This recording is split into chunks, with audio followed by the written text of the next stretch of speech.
Bonsoir à toutes et à tous. Il est 20h. Au sommaire d'ici soir, le président de la RDC et son homologue angolais ont réaffirmé leur appui aux efforts de paix menés dans le cadre du processus de Washington et de Doha. C'est jeudi à Luanda, en Angola. Félix Tshisekedi et Joao Lourenço ont évoqué la situation sécuritaire préoccupante dans le province du Nord et Sud Kivu. Bientôt, le chapitre d'insécurité dans la ville-province de Kinshasa sera clos. Début, c'est jeudi d'une audience foraine en procédé de flagrance. L'image a été même transmise en direct sur la télévision nationale. Le Kuluna de Kinshasa sont jugés. Commentaires dans ces journaux. Un rappel historique à la une également. Le 8 janvier 1996 à Kinshasa, un avion rate son décollage de l'aéroport de Ndolo, finit sa course au marché d'Iguida en prenant feu. Focus spécial sur ce qui est devenu le marché Tipka 30 ans après. Voilà tout pour l'introduction. Développons à présent. Le président de la RDC et son homologue angolais ont eu un nouvel entretien. C'est jeudi à Luanda, en Angola. Cette visite de travail s'inscrit dans la continuité des échanges entamés le lundi dernier entre les deux chefs d'État sur la situation sécuritaire préoccupante dans le province du Nord et Sud Kivu après l'occupation de la ville d'Uvira par les troupes rwandaises et leurs supplétifs de la coalition AFC 123. Félix Tshisekedi et Joao Lourenço ont réaffirmé leur appui aux efforts de paix menés dans le cadre du processus de Washington et de Doha. Regardez. C'est le deuxième déplacement de Luanda en l'espace d'une semaine à l'invitation du président Joao Lourenço, président de l'Angola et président en exercice de l'Union africaine. 3 jours après leur dernière rencontre, les présidents Félix-Antoine Tshisekedi Tshilombo et Joao Lourenço ont eu un nouvel entretien ce jeudi 8 janvier au palais présidentiel de la Cidade Alta à Luanda. Cette visite de travail s'inscrit dans la continuité des échanges entamés le lundi dernier entre les deux chefs d'État sur la situation sécuritaire préoccupante dans les provinces du Nord et Sud Kivu après l'occupation de la ville d'Uvira par les troupes rwandaises et leurs supplétifs de la coalition AFC M23. Les deux chefs d'État ont réaffirmé leur appui aux efforts de paix menés dans le cadre des processus de Washington et de Doha. Je vais commencer d'abord par remercier le président Joao Manuel Gonçalves Lourenço, président de la République d'Angola, mais aussi président en exercice de l'Union africaine, pour son initiative, son attachement à la paix dans l'Est de la République démocratique du Congo. Et comme je vous l'avais dit il y a quelques jours, il m'avait fait des propositions que je trouvais très intéressantes pour cela, mais qui commencent d'abord par un cessez-le-feu immédiat et inconditionnel. Et je le dis ici au nom de la République démocratique du Congo que je souscris totalement à cette initiative et que nous sommes prêts à aller dans ce sens-là dès que nous aurons un retour de la part du président Joao Manuel Gonçalves Lourenço, que je tiens encore une fois de plus à remercier pour son engagement en faveur de la paix dans mon pays. Comme vous l'avez entendu dans le communiqué, nous restons bien entendu inscrits dans les processus de Doha et de Washington. Donc ce n'est absolument pas un nouveau processus, ça je tiens à le préciser, et le président qui est à côté de moi le confirme. Je parle sous son contrôle. Il n'est absolument pas question d'un nouveau processus ici. Que l'esprit malin ne vienne pas qualifier le président Joao Manuel Gonçalves Lourenço de vouloir s'accaparer de quoi que ce soit. Il est en faveur de la paix et n'oubliez pas qu'il était déjà avec nous au début de cette crise. Président en exercice de l'Union africaine, le président Joao Lourenço veut faire avancer les dossiers RDC à quelques semaines de l'Assemblée générale de l'Union africaine. Je le disais à l'entame de cette édition, c'était le 8 janvier 1996 à Kinshasa, un avion ayant raté son décollage de l'aéroport de Ndolo finira sa course au marché Tipka en prenant feu. De sources officielles à l'époque, l'on parlait de 237 morts 30 ans après. Le marché n'a pas été délocalisé en vue d'éviter la répétition d'un drame de ce genre. Quelles leçons tirées de cet accident d'avion? Une réflexion signée Gumatundu. 8 janvier 1996, en début d'après-midi, à 1h de pointe, le ciel quinois s'est effondré. Ce jour-là, un avion de marque Antonov a raté son vol et son envol, et Kinshasa a perdu une partie de son souffle. Quelques secondes plus tard, de centaines de vies sont fauchées par l'acier et le feu, des familles brisées et tout un pays choqué. « 30 ans après, le souvenir reste intact. Mais une question revient. Qu'avons-nous appris? Sur le plan de la sécurité aérienne, ce crash révélait déjà en son temps les limites criantes de notre système. Vétusté de certains appareils, surcharge, négligence technique et surtout la proximité dangereuse entre la piste d'atterrissage et une zone à forte densité humaine. Sur le plan de l'urbanisme, comment expliquer qu'un marché populaire prospère sur l'axe d'une trajectoire aérienne? Qui alerte? Qui planifie? Qui protège? Aujourd'hui, 30 ans après ce crash-là, mon souhait est qu'on puisse ériger un monument en mémoire de nos frères et sœurs qui ont perdu la vie parce qu'ils cherchaient la vie pour leurs frères et sœurs. Ils étaient en train de vendre et le malheur les a surpris. Alors si aujourd'hui on peut ériger un monument, ça sera un lieu touristique. Aujourd'hui, la République démocratique du Congo a fait des pas, certes, mais à Tipka, le marché est toujours là. Les étals ont repris leur place, presque au même endroit. La ville de Kinshasa a grandi. Les avions ont changé, mais les dangers, lui, rôdent toujours. Le passé semble s'être refermé sans se cicatriser. Ce drame de Tipka n'est pas une simple page d'histoire. Il est un signal, un avertissement, un devoir de mémoire pour bâtir une aviation et une ville plus sûre, une ville qui anticipe et un peuple qui se souvient. Autre grand titre de ce soir, ici croyaient invincible, la terreur était devenue leur mode opératoire. De Koulouna opérant avec des armes blanches appréhendées par le service de sécurité vont devoir présenter leurs moyens de défense à travers une audience foraine où ils sont jugés en procédure de flagrance. L'image a été même transmise en direct sur la télévision nationale, c'est jeudi 8 janvier 2026. Le résumé avec Bobo Anmokonzi. Opération Dobo, le présumé Koulouna face à la justice et l'État marque son autorité. C'est un coup de filet d'envergure contre la criminalité urbaine. Plusieurs présumés Koulouna interpellés lors de bouclages intensifiés dans plusieurs provinces comparaissent désormais en audience foraine devant les tribunaux militaires de Matete Ndjili. Le vice-premier ministre, ministre de l'Intérieur et Sécurité, Jekmen Tchabani, était présent pour marquer l'importance de la sécurité réservée aux Congolais. Armés de machettes, de couteaux et autres armes blanches, ce jeune malfrat au regard vide font face à la justice congolaise dans le cadre d'une procédure de flagrance. Famille des accusés, victimes qui riaient, tous ont répondu présents à cette audience publique. Témoignages douloureux, visages marqués, blessures encore visibles. Certaines victimes se sont même constituées en partie civile.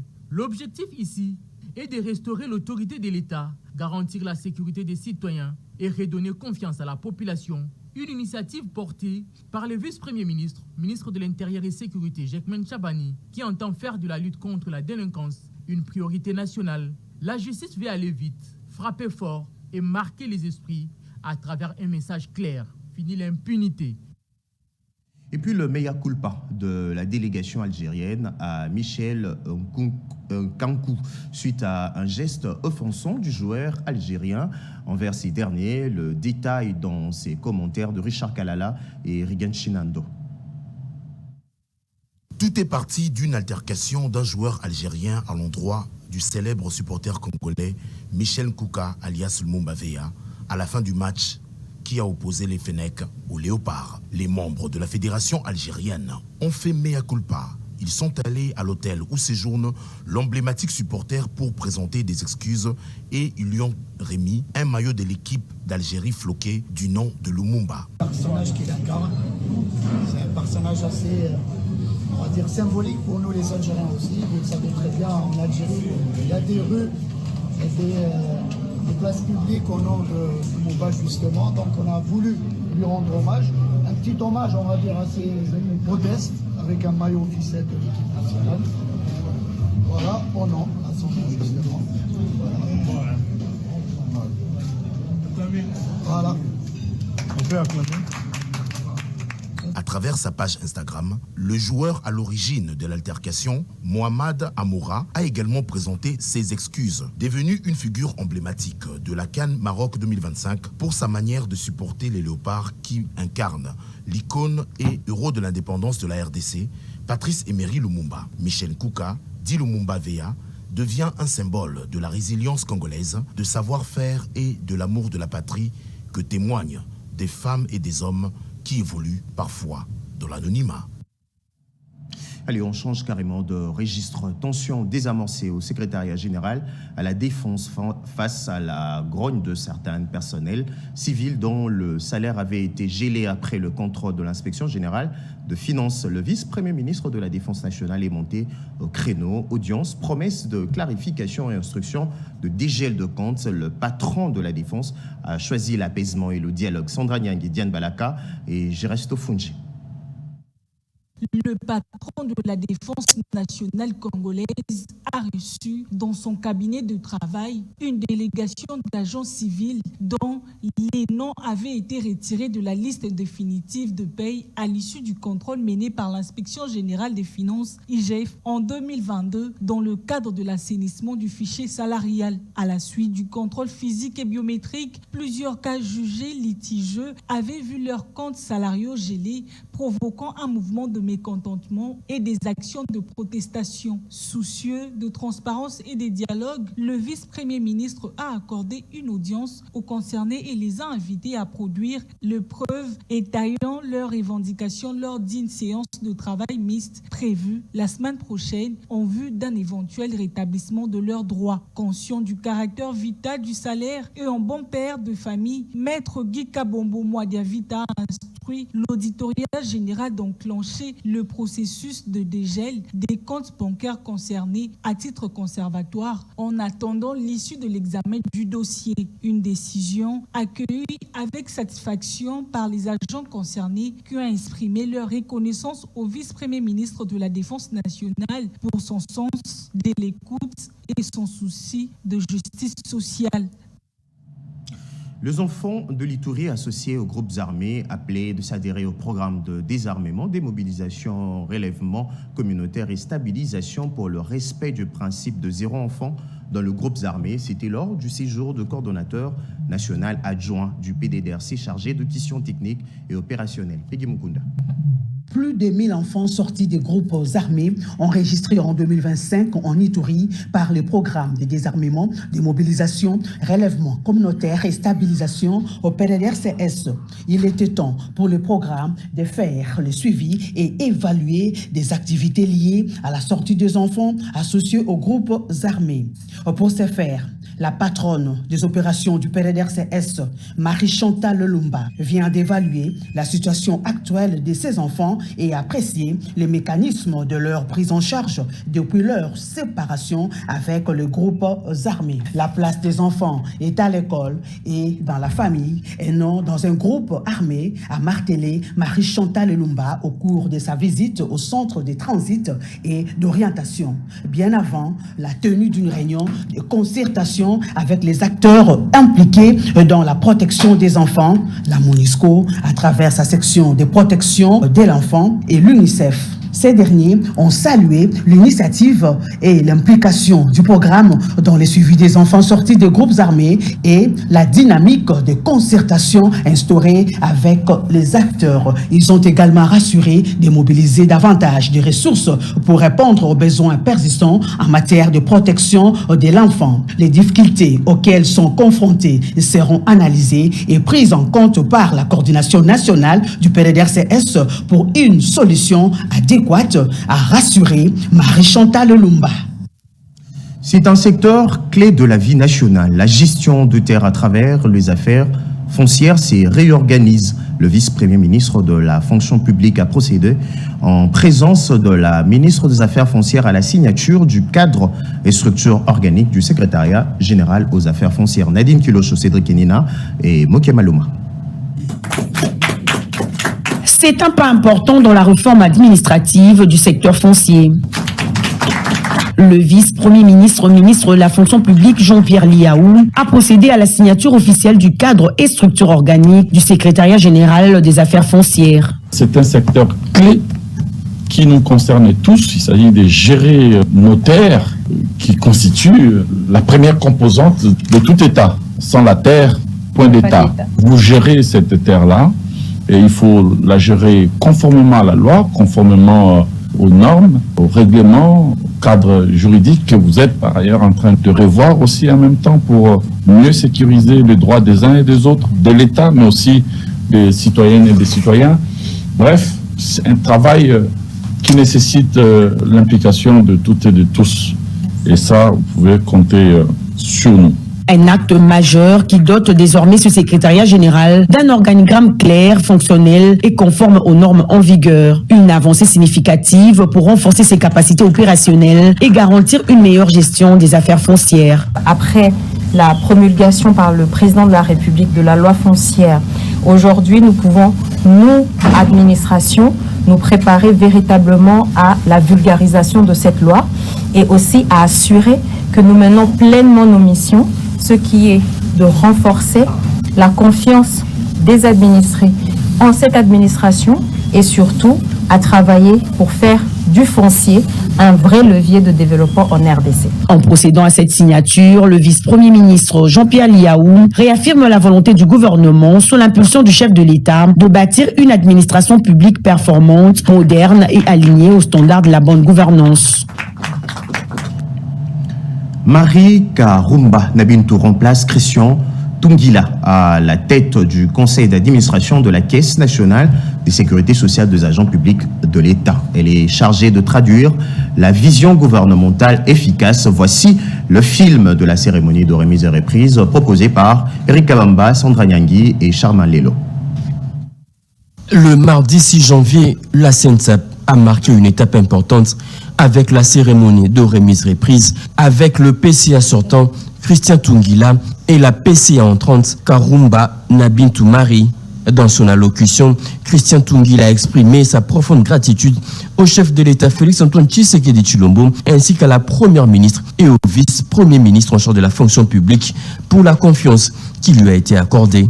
Il a rappelé son engagement sans faille et les nombreuses réformes qu'il a impulsées, contribuant à renforcer la visibilité et la compréhension du rôle stratégique de la CENSAP par les fonctionnaires de l'État. Avant de transmettre officiellement le flambeau, le PCA sortant a prodigué des conseils avisés à sa successeur, Marie Karumba Nabintou, et a affirmé sa disponibilité à servir le pays dans d'autres missions à venir. Nous avons la responsabilité collective de hisser la Caisse nationale de sécurité sociale des agents publics de l'État au rang de meilleur établissement public qui honore ses engagements, accomplit ses missions légales et répond surtout aux attentes des agents publics de l'État et de leurs familles malgré les défis sociaux, économique et sécuritaire du moment dans notre pays. La cérémonie s'est déroulée en présence du conseil du vice-premier ministre en charge de la fonction publique, des membres des comités sortants et entrants, ainsi que de plusieurs cadres et agents de la CENSAP. Ce soir, son parcours nous intéresse à la question de savoir qui est Marie Karumba Nabintou. Sandra Nyangui et Charmin Lelo tentent de répondre à cette question pour vous. Sont nommés membres du conseil d'administration de la Caisse nationale de sécurité sociale des agents publics de l'État, en sigle CENSAP, les personnes dont les noms ci-après. 1. Madame Karumba Nabintou Marie. Elle fait partie de cette génération des femmes qui avancent sans bruit mais avec autorité EEC. Engagée politiquement, Marie Karumba Nabintou est secrétaire nationale adjointe chargée du social au sein de l'Alliance des forces démocratiques du Congo, AFDC, parti cher à Modeste Bahati Lukwebo.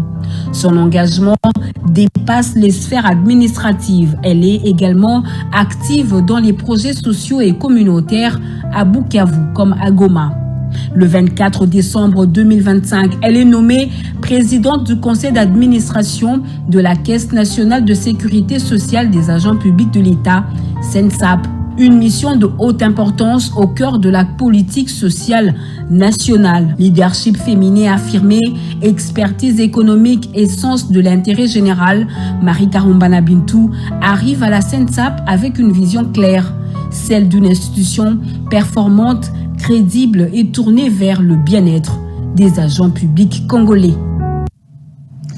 Électrification de la ville de Mwanda dans le Congo central. La gestion de 10 millions de dollars américains retirés de main d'une commission mise en place et remise à l'ANSER. Cette décision du ministère d'État est vivement applaudie par la société civile du territoire de Mwanda. Regardez.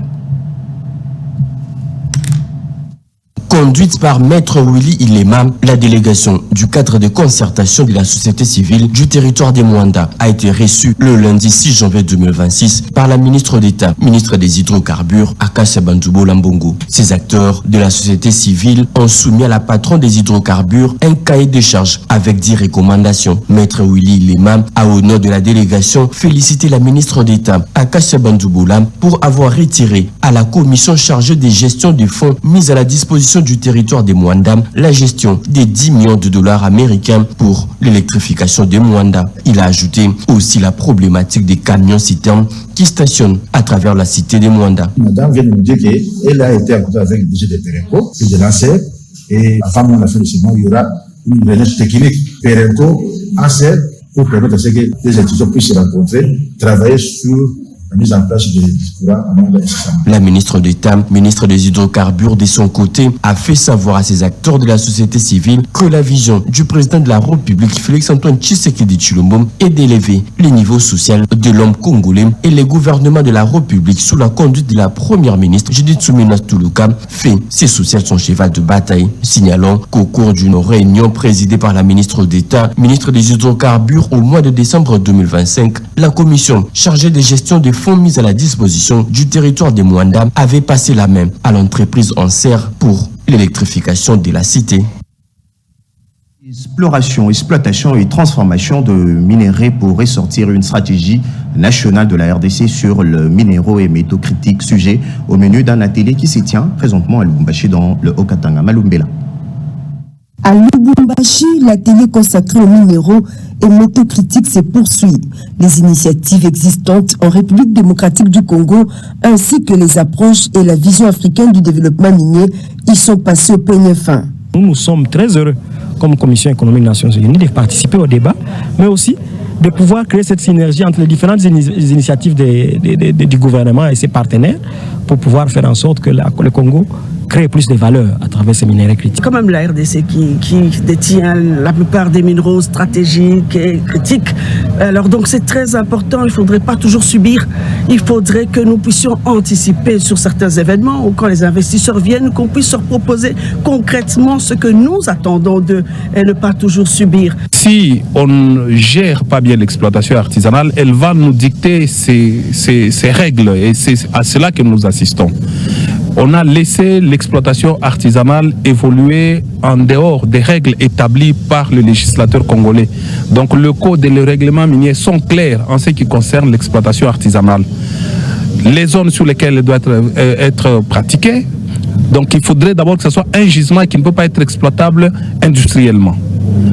Et les gens qui opèrent sur ces sites doivent être des gens qui sont identifiés avec carte d'exploitant artisanal. Donc pour moi, je crois qu'il faut revenir à l'orthodoxie. Et l'orthodoxie est tracée dans la législation congolaise. Des réflexions sont engagées pour permettre à la RDC de mobiliser les capitaux nécessaires à son industrialisation, développer les compétences et investir dans les infrastructures afin d'asseoir une politique de développement socio-économique durable, a indiqué le directeur exécutif de Sarwa, Claude Kabemba. Le travail devrait aboutir à une stratégie nationale sur les minéraux et métaux critiques accompagnée des recommandations opérationnelles pour soutenir la valeur ajoutée et la croissance industrielle. Ces stratégies seront ensuite soumises au Conseil des ministres pour examen et adoption. Après son court transit à Luanda Nord en Angola, la vice-ministre de l'Intérieur est arrivée à Kamako pour son itinérance sur l'inspection et le contrôle de frontières de la RDC pendant cette période d'agression rwandaise sur le sol congolais. Images et commentaires. Les relations frontalières sont au beau fixe entre la République démocratique du Congo et celle de l'Angola à partir des provinces voisines du Kasaï et du Lunda Nord.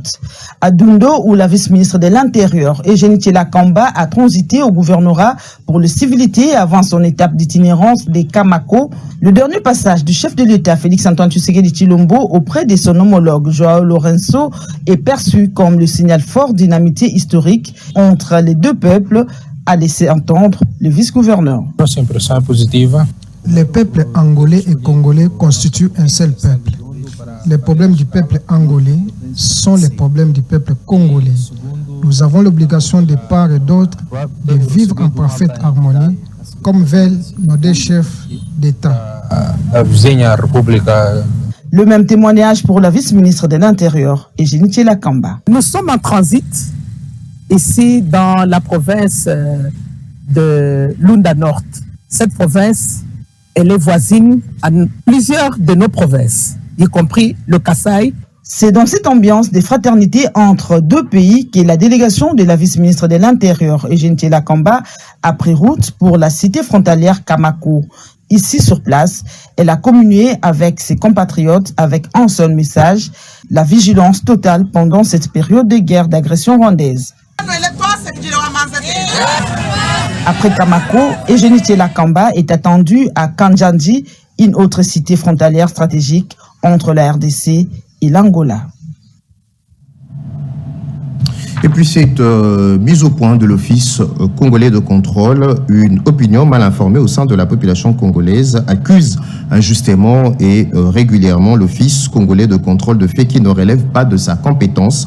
Ceci dénote d'une méconnaissance de mission et attribution de l'Office congolais de contrôle ainsi que d'autres services publics sur le marché local. Ainsi, pour dissiper toute confusion, la direction générale de l'OCC dirigée par le Dr Étienne Chimanga Mutombo porte à la connaissance du grand public ce qui suit. L'OCC est un établissement public à caractère scientifique et technique, organisme d'évaluation de la conformité.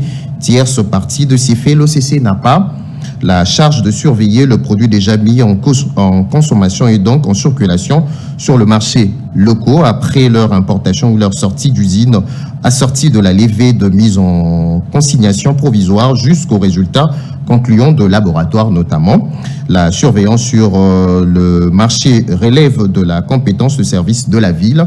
À l'arrivée de produits importés, l'OCC intervient en amont pour un contrôle rigoureux couvrant plusieurs aspects: contrôle de la liasse documentaire, inspection physique de la marchandise, prélèvement d'échantillons représentatifs de l'eau importée, analyse en laboratoire conformément aux normes internationales, régionales et nationales, émission de rapports de scie communément appelés bulletins d'analyse, levée de la mesure de consignation pour le marchandise conforme et propre à la consommation, production de bulletins de non-conformité pour toute marchandise impropre à la consommation, destruction en commission intersectorielle ou refoulement marchandises non conformes, communiqué signé sous directeur et chef de division communication Jean Boisneige, KCK.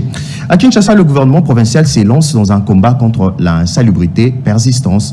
Un accord de partenariat a été signé avec la société Averda pour le lancement dans quelques jours après des études appropriées des opérations de gestion de déchets. Les autres explications dans ces récits signés Serge Merlin-Mata.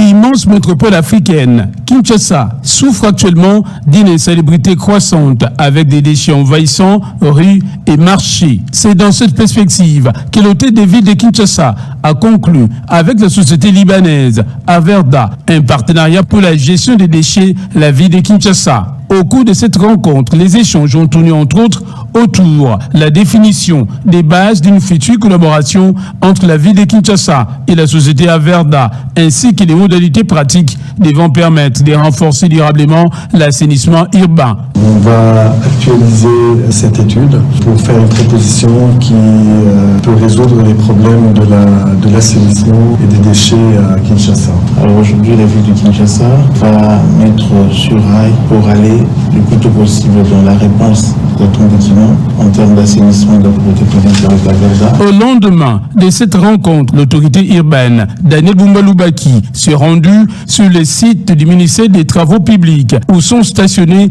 et entreposés les engins et autres équipements d'assainissement acquis pour mener les opérations d'assainissement dans la ville de Kinshasa. Question d'évaluer leur état avant le début effectif des travaux proprement dits. Ces partenariats conclus entre l'hôtel de ville de Kinshasa et la société Averda s'inscrivent dans le cadre du programme Kinshasa et Zobunga, porté par l'exécutif provincial sous l'impulsion du gouverneur de la ville de Kinshasa, Daniel Bumba-Lubaki. L'objectif est bien clair, mettre fin à l'insalubrité chronique qui affecte la capitale congolaise depuis plusieurs décennies.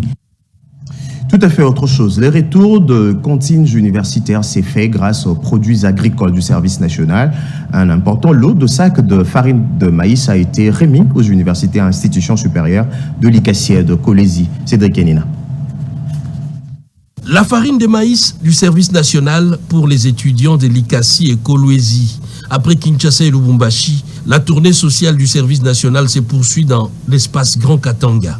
Les étudiants de l'université de l'ICASI, de l'ISP l'ICASI et de l'université de Kolwezi ont reçu une importante dotation en sacs de farine de maïs produits localement par les bâtisseurs du service national. Un geste de haute portée sociale voulu par le président de la République, Félix-Antoine Tshisekedi, pour soutenir les étudiants et renforcer la résilience alimentaire dans les milieux universitaires. Disons vraiment un grand merci pour cette date que tout le monde a appréciée. Nous venons de recevoir la farine venant du service national. Et cela a démarqué l'intérêt de tout étudiant, ça continue à nous motiver. On n'a jamais vu ces dons offerts aux étudiants. C'est vraiment la première fois. Et je suis vraiment très impressionnée par cette date et c'est vraiment une initiative encourageante. Lorsque le recensement avec l'animal d'association a commencé, nous avons tous eu peur de savoir quel en était le but. Aujourd'hui, les étudiants, aujourd'hui, ils bénéficient de sacs de farine et bien sûr de ce qui va venir. Nous les remercions vraiment et nous attendons la suite qui sera très favorable. Les commandants du service national, le lieutenant général Jean-Pierre Kassongo-Kabwik, a assuré que cette opération va s'étendre à d'autres institutions de l'enseignement supérieur et universitaire à travers les pays. Une manière concrète de conjuguer patriotisme, production locale et solidarité nationale. À Kinshasa, sur l'Avdi, bypass entre l'échangeur de Limité et la station Salongo, l'office de route de Kinshasa poursuit le travaux d'installation de lampadaires.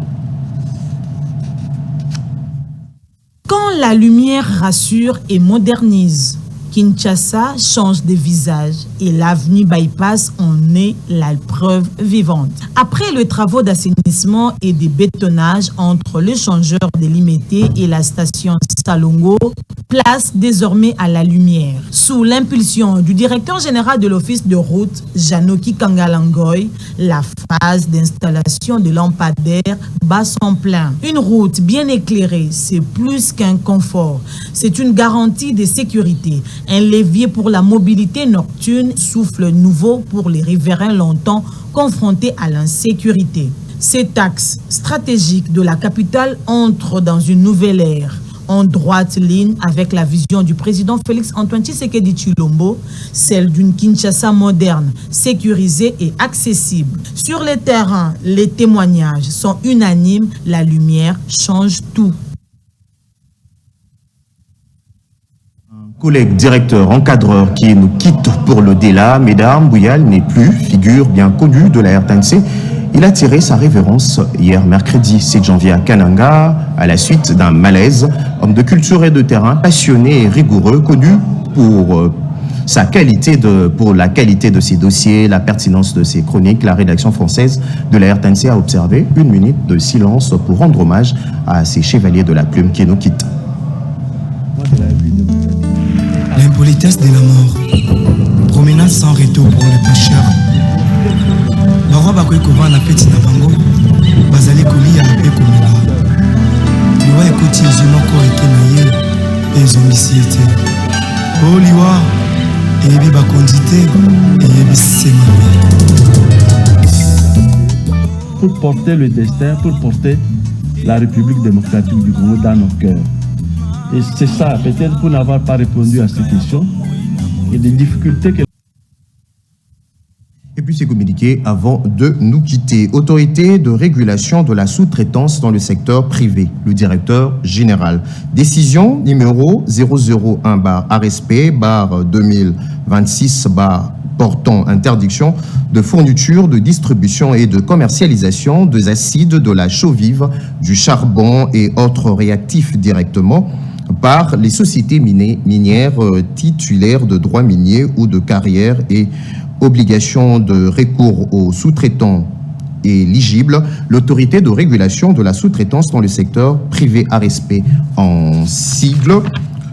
Considérons la vision de son Excellence Monsieur le Président de la République, chef de l'État, Félix Antoine Tshisekedi Tshilombo, axé sur la création massive d'emplois, la promotion de l'entrepreneuriat national et l'émergence d'une véritable classe moyenne congolaise par la valorisation du contenu local et la diversification de l'économie nationale. Considérons que le politique de développement du contenu local tel que prévu à l'article 5.1 du décret numéro 16/019 du 24 mai 2018 constitue un instrument stratégique de protection de la main-d'œuvre nationale, d'intégration de nationaux dans la chaîne de valeur économique et d'affirmation de la souveraineté économique et industrielle de l'État, considérant qu'au terme de dispositions impératives de l'article 6 de la loi numéro 17/01 du 8 février 2017, l'exercice des activités de sous-traitance dans les secteurs privés est strictement réservé aux entreprises à capitaux majoritairement aux Congolais dont la gestion est assurée par 2 Congolais, personnes physiques. Considérons qu'en exécution de missions lui confiées par le texte légaux et réglementaire, l'autorité de régulation de la sous-traitance dans le secteur privé, ARSP en sigle, d'une part, assure la mise en œuvre et le suivi, évaluation de la politique nationale ainsi que de politique sectorielle du contenu local et d'autre part, veille à l'accès au marché par le respect de l'application de conditions requises dans la conclusion de contrats et dans l'exercice des activités de sous-traitance dans les secteurs privés conformément aux dispositions de l'article 5.1 et 3 du décret numéro 18/019 du 24 mai 2018, considérant le rapport d'enquête mené par les officiers de la police judiciaire de l'ARSP, lequel établit ce que de sociétés du secteur minier titulaires de droits miniers ou de carrière s'emploient à fournir des acides et d'autres réactifs, notamment la chaux-vive, l'acide sulfurique et le charbon aux sociétés minières ainsi qu'aux usines de traitement de minéraux en violation flagrante de textes légaux et réglementaires en vigueur en République démocratique du Congo. Considérons que de telles opérations, notamment de fourniture des acides, de la chaux-vive, du charbon et tout autre réactif aux sociétés minières et aux usines de traitement de minéraux sont au regard de la législation nationale en vigueur en la matière des activités de sous-traitance exercées dans ces cas en violation de la loi. Considérant que l'objet plutôt social de sociétés titulaires de droits miniers ou de carrière ne peut porter exclusivement que sur les activités minières, à savoir tout service, fourniture ou travaux de l'art de mine directement liés à la recherche, à l'exploitation minière et au traitement et ou transformation de substances minérales, y compris le travaux de développement, de construction et d'infrastructures. Considérant que l'exercice des activités de sous-traitance sans attestation d'enregistrement délivrée par l'ARSP constitue une violation caractérisée de la loi. Considérant que les sociétés minières titulaires de droits miniers ou de carrière ne sont pas, en raison de leur objet social exclusif, éligibles à l'enregistrement en qualité de sous-traitant auprès de l'ARSP. Considérons la nécessité impérieuse de garantir l'accès efficace de sous-traitants locaux éligibles au segment stratégique de la chaîne de valeur de l'industrie minière en vue de l'émergence d'une classe moyenne congolaise forte et durable, vu la nécessité et l'urgence. Décide, article 1er, est formellement interdit aux sociétés du secteur minier, titulaires de droits miniers ou de carrière, de procéder directement à la fourniture, à la distribution ou à la commercialisation des acides, de la chaux-vive, du charbon et de tout autre réactif qu'elles fabriquent ou produisent au profit de tierces. Article 2, Pour toute activité de fourniture, de distribution ou de commercialisation de dits produits, la société visée à l'article 1er recourt aux entreprises locales dûment enregistrées auprès de l'autorité de régulation de la sous-traitance dans les secteurs privés à respect en sigle. Article 3, sont nuls, quelle qu'en soit la forme, le clause, la stipulation et arrangement contraire à la présente décision prise en exécution de la législation en la matière. Article 4, toute violation de la présente décision expose son auteur aux sanctions prévues par la loi. Article 5, la présente décision entre en vigueur à la date de sa signature. Faite à Kinshasa le 7 janvier 2026, Kachal Katam Miguel. Mesdames, Messieurs, voilà tout pour ce soir. Je vous retrouve demain à 20h pour de nouveaux titres d'actualité. À toutes et à tous. Bonne soirée.